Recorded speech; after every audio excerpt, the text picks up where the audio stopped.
Privilege means a special right or advantage given to a person or group. Not everyone gets the same privilege. In simple words, privilege equals special benefit. What does privilege mean in daily life? Privilege means having something extra that others may not have.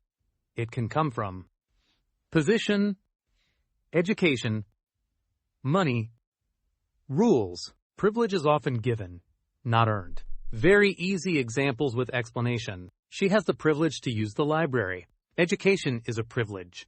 More simple example sentences, only members have this privilege. Good health is a privilege. He enjoyed special privileges. Daily life situations. Students get library privileges. Employees get office privileges. Citizens have voting privileges. Student-friendly sentence, it is a privilege to study here. Important point to remember. Privilege is different from right. A right is for everyone. A privilege is for some people only. Easy memory tip. Privilege equals special advantage.